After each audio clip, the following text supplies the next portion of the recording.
The parking lot behind the municipal outreach building held its breath at dusk. Long rectangles of dying daylight stretched across the asphalt like faded warnings, their edges swallowed by the flat glow of overhead security lamps. Each lamp buzzed faintly, a metallic vibration settling into the bones of the place. It was the hour when the sun had already surrendered, but night hadn't yet claimed responsibility, leaving the world suspended in a half-light that sharpened every outline and made every surface look colder than it should have. Marcus Hale stepped out of the building's rear entrance with his shoulders slightly rounded from the weight of the day. The door closed behind him with a soft hydraulic sigh, as if the building itself was exhausted. He adjusted the strap of his messenger bag across his chest and paused to inhale the chill. The air tasted faintly of exhaust, concrete dust, and the late November promise of an early frost. The hum of the security lamps pulsed above him, steady and impersonal.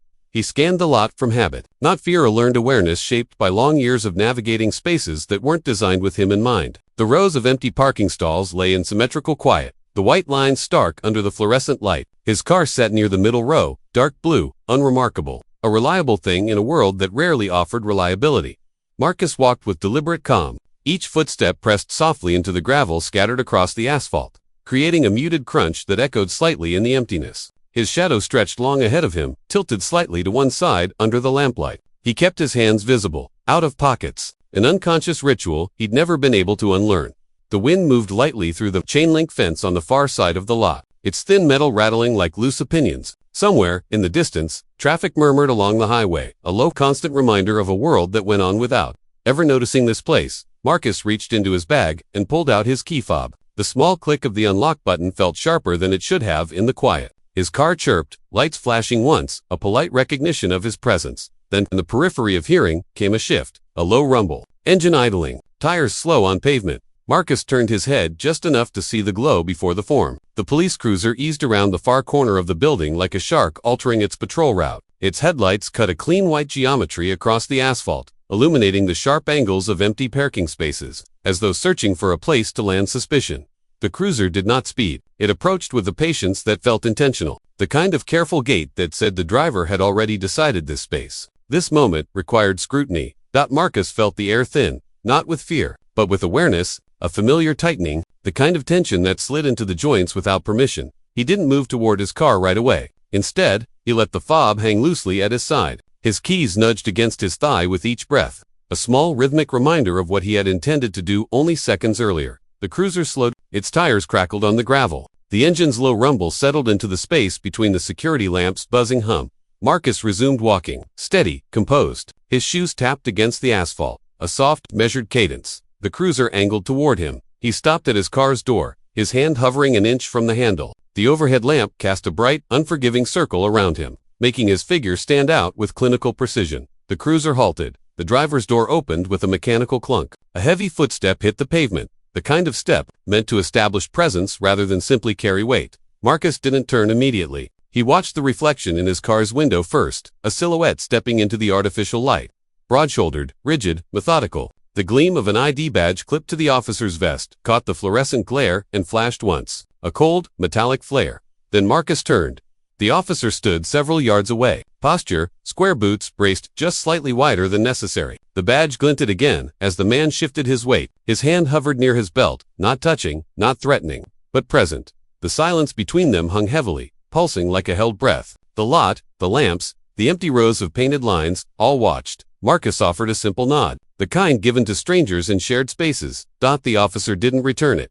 His voice cut through the stillness with the crispness of a blade. "Hey, what are you doing?" The question landed with the force of an accusation rather than curiosity. Marcus felt its weight, its assumption, its presumption of authority. He answered calmly, "Heading to my car." The officer took a single step closer, the sound of his boot echoing across the hollow lot. A pause. The air seemed to contract. "You work in that building?" The officer asked. Marcus nodded once. "I do." Another step closer. The officer's ID badge swung slightly, catching the light again, a repetitive glint, like a signal or a warning. The silence swelled. The hum of the lamps pressed in from above. The car handle under Marcus's hand felt colder now, as though the metal itself sensed hesitation. Marcus kept his posture open, shoulders relaxed but grounded. The instinct to move slowly, deliberately, settled into his bones. The officer's eyes narrowed. "Show me." Marcus's fingers twitched once near the bag strap, the smallest gesture of preparation. He did not reach for his ID yet, not without stating his intention. "Not under this gaze, it's in my bag." he said evenly.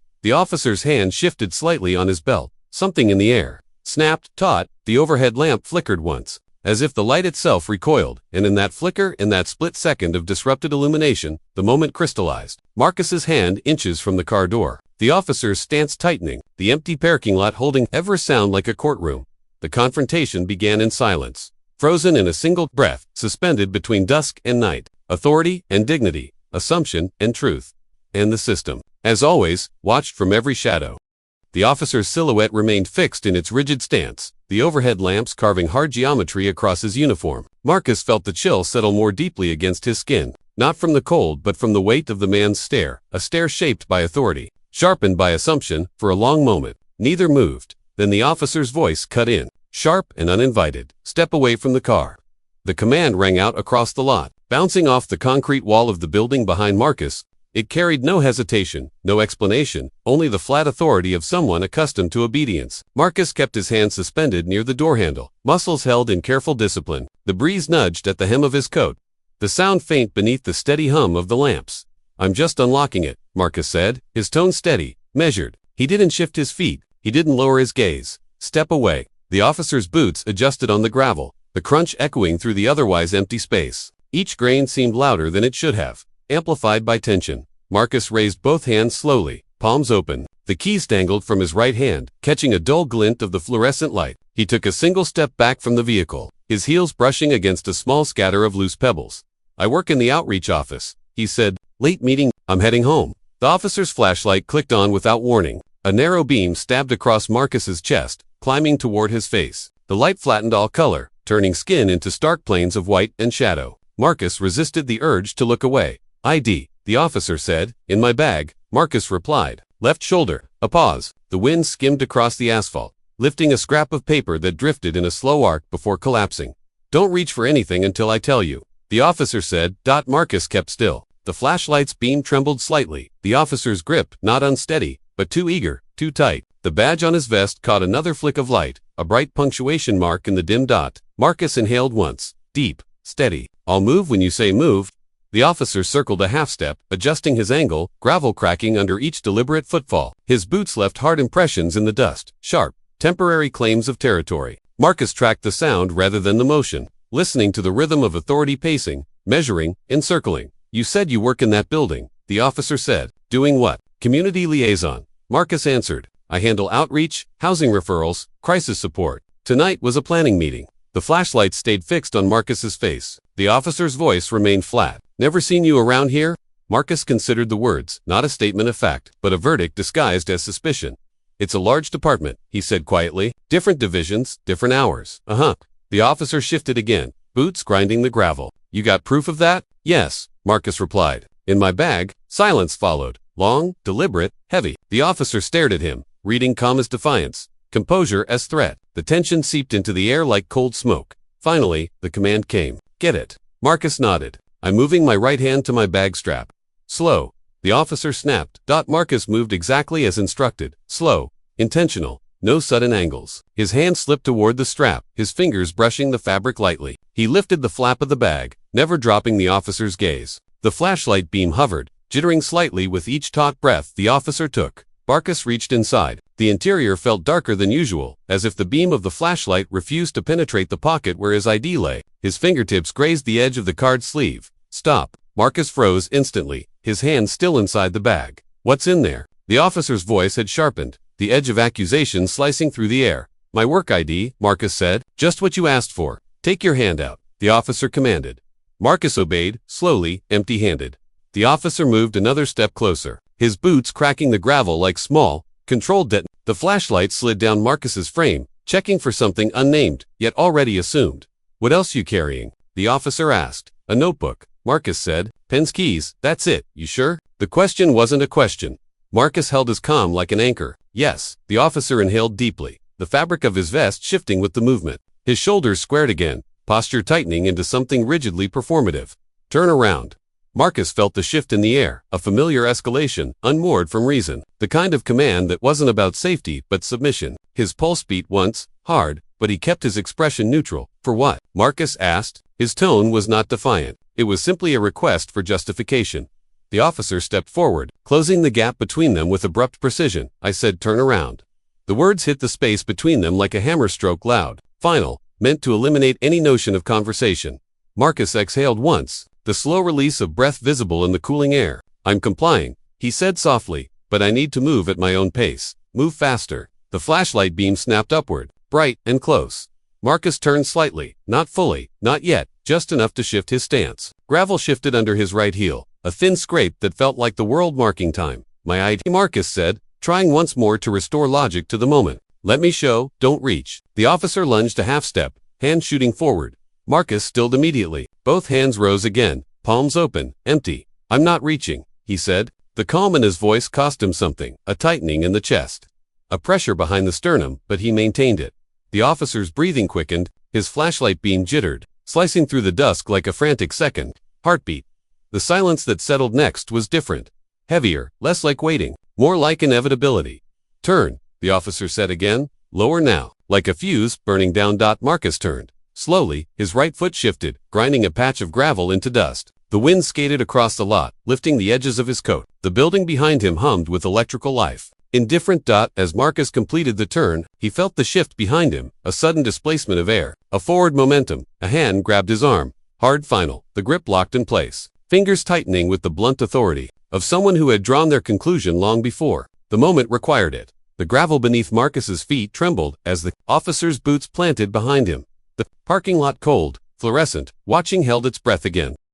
The officer's grip did not loosen. His boots pressed into the gravel behind Marcus, crunching in rhythmic insistence as though marking time on a metronome designed to punish. The fluorescent lamps overhead cast harsh, static pools of light that did not move with the shadows, did not soften the edges of the asphalt, did not see beyond what they were programmed to illuminate. The lot was empty, yes, but its emptiness carried weight, a quiet audience of lines, lights, and concrete that bore witness to authority untempered by accountability. But Marcus did not resist. His hands remained visible. His body did not lunge, flinch, or recoil beyond the minimal motion forced by the officer's tightening hold. Every muscle held itself in disciplined stillness, as if understanding that movement could be interpreted as aggression. His breath came slow, deliberate, measured, a counterpoint to the officer's sharp inhalations, the heavy cadence of boots, and the metallic clink of belt hardware shifting. Against rigid vest, the officer's flashlight wavered across Marcus's shoulders, sliding down his arms, bouncing along his chest. Every pass was a claim, every flicker a punctuation of control. The badge glinted again, a cold metallic flare that made the asphalt beneath Marcus gleam like a line drawn in judgment. A security camera blinked in the corner of the lot. Its small red eye pulsed at even intervals, impartial, indifferent, recording with precise regularity. Marcus could feel its gaze more than see it, a mechanical witness to a scene that had no justification beyond the officer's presumption of threat. "Stay still," the officer barked, voice echoing against the empty expanse. Marcus obeyed. His jaw clenched once. He did not cry out. The words formed themselves in his mind, the ones he might have said, the ones he had rehearsed for years, and yet the moment did not allow them. Only silence answered back. The officer's hand struck again, once, twice, not in blind fury, but with methodical, practiced authority. Each impact resonated against the concrete and asphalt, muted by the distance yet harsh in their rhythm. Gravel shifted under boots, scattered in small eruptions that punctuated the silence. Each step, each movement, was a mark of dominance, a repetitive assertion of power in a space that had no other witness save for the unblinking camera and the lamps. Sterile glow. Marcus's coat flared slightly with each motion of his arms. The fabric absorbed the impact, trembling in waves against his torso. The wind moved lazily across the lot, indifferent to the violence unfolding, rustling a discarded plastic bag that tumbled in the distance. Its movement was almost comical, if the moment were not so sharp with moral weight. 10 minutes passed. It could have been one. It could have been an hour. Time had lost its usual contour. Each second stretched into the next, punctuated by the officer's repeated posture of dominance. The unwavering light of the lamps, the asphalt beneath Marcus's shoes, and the blinking, impartial eye of the security camera. Marcus's thoughts were fragmented, precise, sharpened by restraint. He catalogued the officer's position, the flash of the badge, the angle of the flashlight, the sound of gravel under boots, the wind shifting through chain link. He memorized details, small, inconsequential in the abstract, that would serve as truth when words alone could not. The officer paused once. A slight shift in weight, and the quiet seemed ready to resume. He looked at Marcus as if questioning whether submission had been adequately demonstrated. Then headlights cut across the lot. Sharp and sudden. Another vehicle, slower, deliberate, its high beams carving the edges of the space the officer had occupied. The motor hummed, with authority different from the officer's official. Procedural, expected. A city security supervisor stepped out, body tense but measured, boots pressing against the gravel without excess force. The sudden arrival forced the officer to straighten, a fraction of hesitation cracking the rigid rhythm he had maintained. The flashlight beam dropped slightly, as if acknowledging the intrusion. Marcus did not move. He remained poised, chest heaving, subtly beneath the assault, hands still visible, silent. The wind stilled, or perhaps it simply seemed so, in contrast to the new energy entering the lot. The supervisor's voice, calm, but carrying weight, cut through the suspended tension. Stop now. The officer froze mid. The flashlight wavered, the badge catching light in a brief, trembling glint. Gravel settled silently beneath shifting boots. The moment stretched and fractured. The security camera blinked again, red, impartial, recording every detail with dispassionate constancy. The lamps buzzed overhead. The asphalt bore witness, cold, dark, and indifferent to the human drama, and yet made complicit by design. Marcus exhaled slowly, the first conscious breath since the assault began. His body remained upright, controlled, a quiet assertion of endurance in a space built to deny it. The officer's grip slackened ever so slightly, tension coiling and uncoiling in measured bursts as the supervisor approached. The beating ended abruptly, not with acknowledgement, not with apology, but with intrusion. The external force of accountability breaking the ritualized display of authority. For the first time in 10 minutes, the lot was still again, not peaceful, not safe, but suspended in the moral clarity that the act itself had revealed. The lamps hummed, the camera blinked, and the asphalt remained, scarred with the invisible memory of what had occurred. Marcus straightened fully. His shoulders were squared, palms still open. Silence now carried the weight of indictment. The system had been on display, and a witness had arrived. But the echoes of authority's assertion lingered like residue on the cold asphalt, impossible to ignore. The supervisor's presence was immediate, sharp, and uncompromising. He stepped into the fluorescent halo cast by the lamps, boots firm against the gravel, body held in a taut, ready posture. The hum of the overhead lights seemed to intensify in his wake, a mechanical witness registering the shift in authority. Stop, now, he said, voice carrying over the expanse of asphalt with no need to raise it. Command filled the air, precise and undeniable.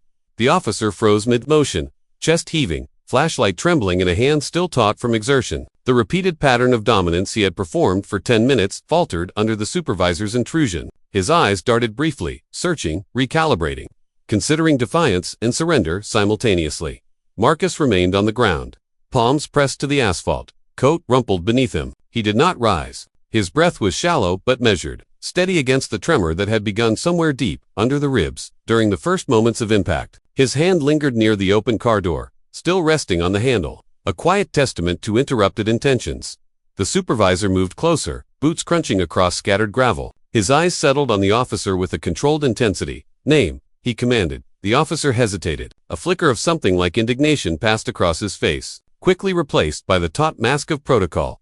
Badge number, the supervisor added, voice softer but no less authoritative. The officer fumbled slightly, fumbling with his vest. The ID badge, once clipped tightly to his chest as a symbol of institutional power, was detached and handed over with deliberate slowness. Metal clinking in the asphalt-lit silence. Each second stretched, suspended, and weighty. Marcus exhaled. The sound almost lost beneath the hum of lights and the faint whistle of wind skimming across the lot. He spoke softly once. I didn't touch him. The words were quiet, yet they carried a weight that resonated against the empty expanse, echoing across lines of parking spaces and the cold geometry of the building behind. Silence returned, thick and brittle, filled with disbelief and the residue of authority gone unchecked. The lamps hummed. The security camera blinked its red eye, as if noting the record, impartial, precise. The supervisor reached for his radio. The static hissed briefly, a prelude to transmission. Command, internal affairs, immediate response, parking lot, rear building, officer involved in assault. His voice was calm, controlled,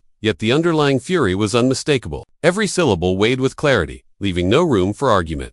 The officer stood still, breathing hard, every muscle taut, yet the momentum of authority had collapsed under observation. He followed without resistance as the supervisor guided him toward his cruiser. Gravel shifted beneath boots, clinking sharply against the asphalt like punctuation.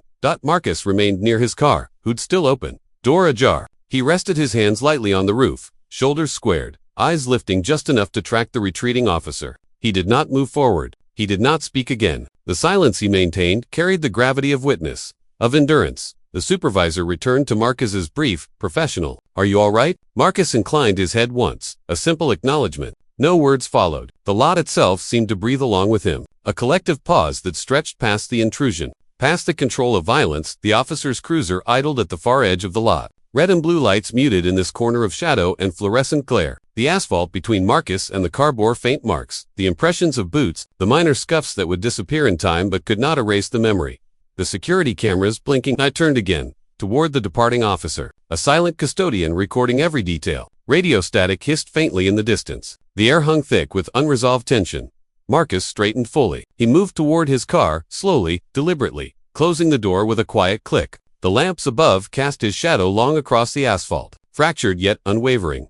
Somewhere in the lot, the building itself exhaled, indifferent yet bearing witness, as the human balance of authority and restraint had shifted, if only slightly. The intervention had arrived. The system had intruded, but the residue of power, of dominance unchallenged, lingered in the cold, hard lines of the space, waiting for its next test.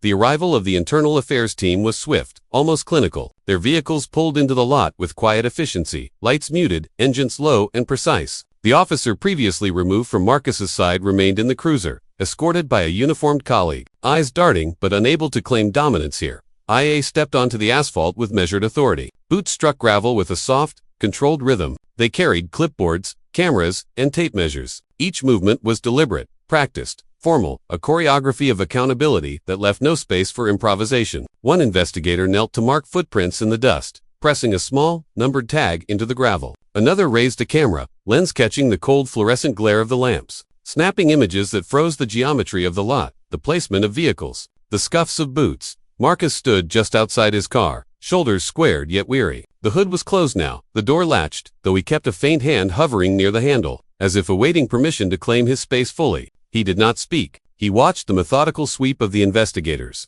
Each click of a camera shutter, each rustle of paper against clipboard, each precise tap of a measuring tool reminded him that the environment itself was witnessing, documenting, testifying.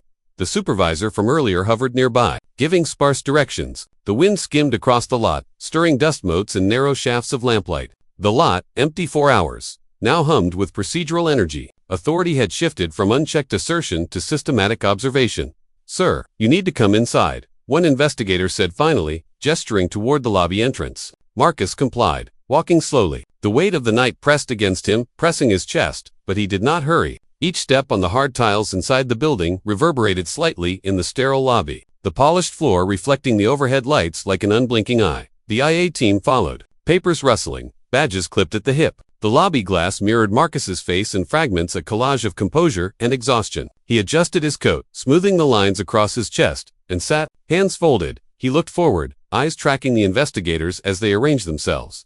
"Can you recount what happened?" one asked, voice clipped, precise. Marcus exhaled once, slow, deliberate, as if counting the seconds. Then he began, each word measured, each sentence clear. The approach of the cruiser, the commands, the flashlight, the hand on his arm. He described the moments without embellishment, without dramatization, but with unshakable clarity. The room was silent, aside from his voice, the occasional scribble of pen on paper, the click of a camera documenting evidence. The investigators interrupted sparingly, always with pointed questions. "Did he say anything before grabbing you? Where were your hands when the officer moved? Did you strike or resist in any way?" Marcus answered each in the same steady tone. He did not rise to anger. He did not flinch at assumption. He recounted, fact by fact, as if each word itself could shape the moral architecture of the event.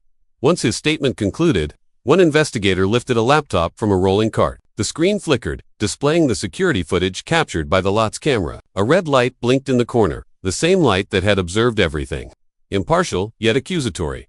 The footage rolled. The frames were clinical, sterile, yet devastating in their clarity. The officer's movements, his repeated displays of dominance, the repeated tightening of posture, the flashlight's sharp beam across Marcus's chest, all were preserved in pixelated precision. Marcus's calm compliance contrasted with each aggressive motion. Each frame read like a ledger of power, bias, and moral failure. The investigators leaned closer, taking notes. Clipboards tapped lightly against knees. The timestamp of the recording glowed in the corner, a quiet, unyielding chronometer marking the crime and its duration. Marcus watched his reflection fractured across the lobby glass. He saw the composure that the camera could not capture, the quiet assertion of dignity, the careful, deliberate refusal to submit to unjust authority beyond the bounds of physical endurance. He felt the weight of the system pressing in from all sides, yet also the uncompromising clarity that this moment had created, that truth could be recorded, observed, and preserved. The camera blinked again. Red, impartial, and the footage continued to play. The system had begun its accounting. Marcus exhaled softly, as if letting the lot, the building, and the institutional gaze finally register the presence of one who had not yielded. The procedural hum of the investigation filled the room, sterile and exacting, leaving no room for misinterpretation. The moral clarity of the act itself, of endurance under unprovoked aggression, settled like a quiet weight over the space. The system, cold and impersonal, had witnessed, and that witness could not be ignored.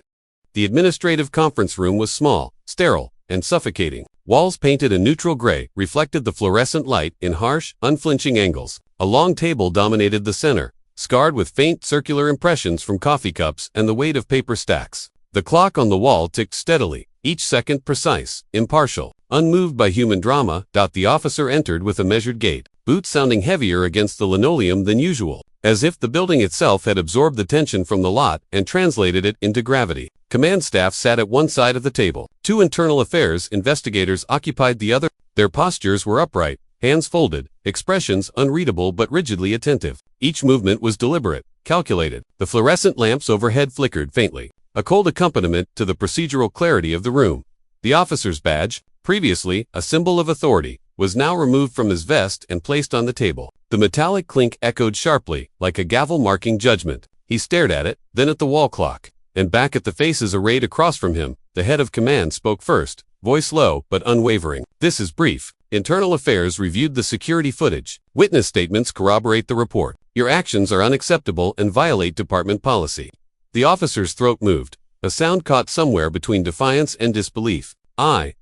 You're dismissed," the commander said, cutting him off. The words landed in the room like a final verdict, leaving no space for negotiation. The officer exhaled sharply, shoulders sagging slightly. His hands brushed against the edge of the table, tremors visible only for a heartbeat. The badge gleamed under the fluorescent light, a stark emblem of authority stripped and neutralized.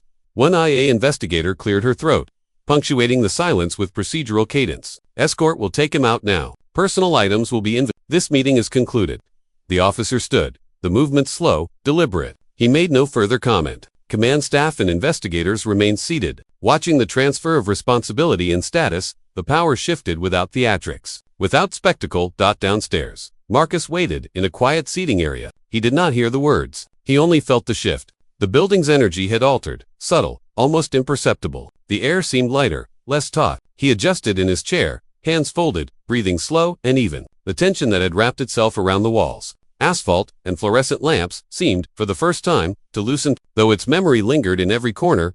In the conference room, the officer's movement toward the door was punctuated by the soft click of the badge being carried away in a manila envelope. The clock continued its steady progression. Time registered, as it always did, the consequence of actions in bureaucratic precision. The fluorescent lights above hummed their constant, indifferent tone, casting angular shadows across the table and walls. Authority had spoken. Justice, procedural and swift, had been enacted. Marcus remained seated, silent, aware only of the rhythm of his own breath, of the faint tick of a clock somewhere in the building, of the residual hum of fluorescent light. Outside, the parking lot remained empty, asphalt cold and precise, as if nothing had changed, and yet, everything had shifted. The moral clarity of the act of dismissal, of accountability resonated through the building, through the walls, through the fluorescent-lit hallways. Silent, yet unambiguous. Marcus felt it in the quiet, a pulse beneath the calm surface. A signal that the system had, for once, responded. The badge rested on the table, inert. Its shine reflected nothing now but the truth that power could be challenged, and that authority, when misused, was not untouchable. The clock ticked on, and for the first time since the encounter began, the tension in the building was tangible only as relief, muted but definitive. Marcus stepped back into the parking lot after the stairwell. After the lobby, after the administrative certainty of the officer's termination, the lot was the same in geometry, in lines of asphalt, in the fluorescent halos that cut harsh pools of light over concrete, yet it felt altered. The silence was thicker, less indifferent, as though the space itself had been shifted by the events that had unfolded upon it. Shadows lay in different angles now. The wind carried a faint edge of expectation, a sense that observation had been replaced by acknowledgement.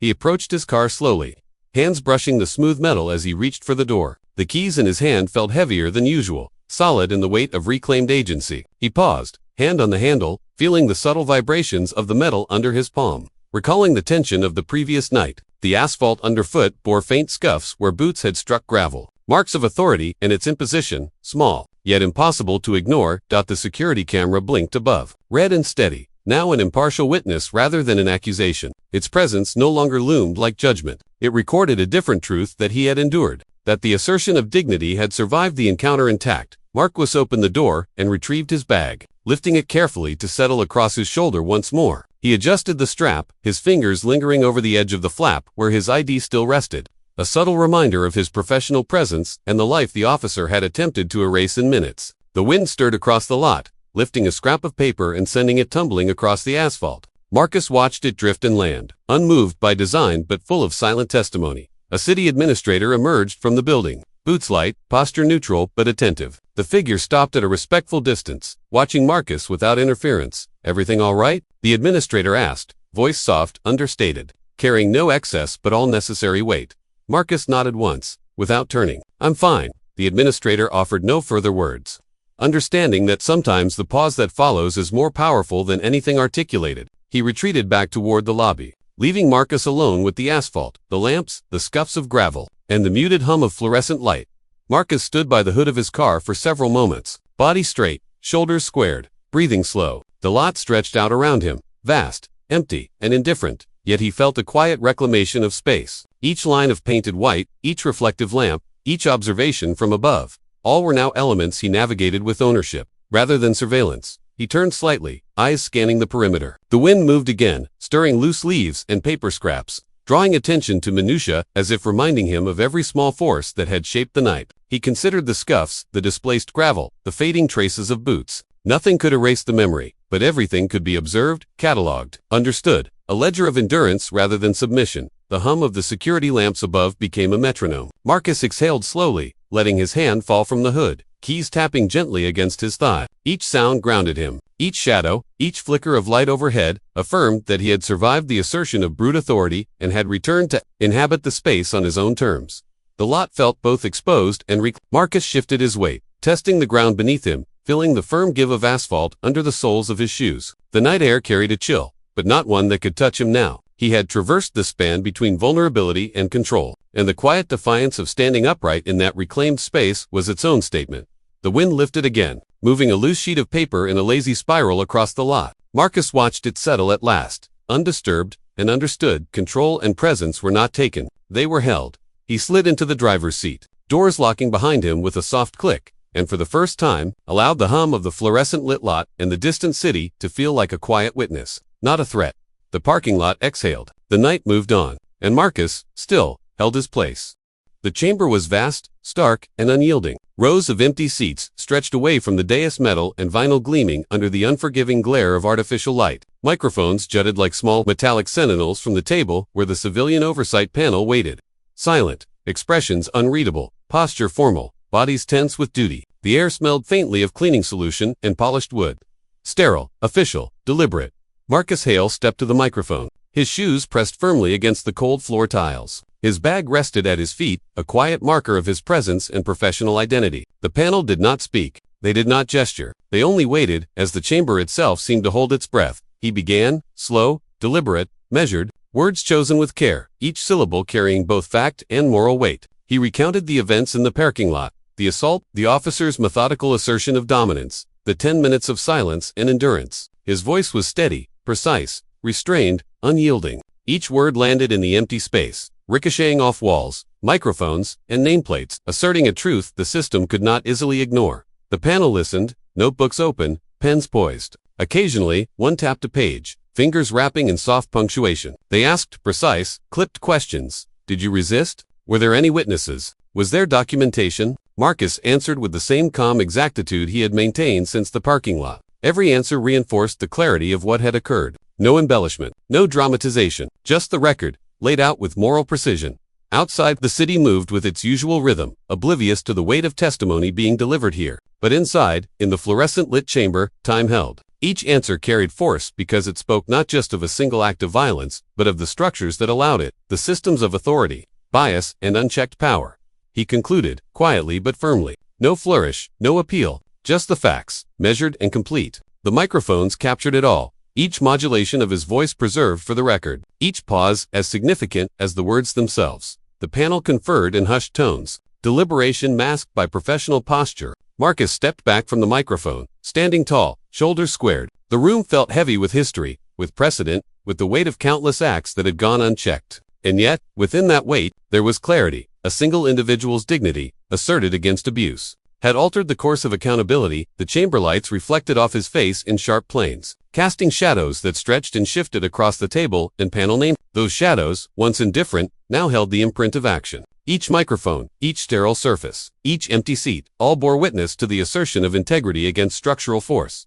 The narration pulls back. The chamber recedes. The city, beyond, unaware, continues its ceaseless rotation. The streets, the offices, the countless parking lots and fluorescent lamps, all contain shadows of authority. One act of violence, one firing, one testimony, these ripple outward, altering the shape of those shadows, marking them with evidence that power is not absolute.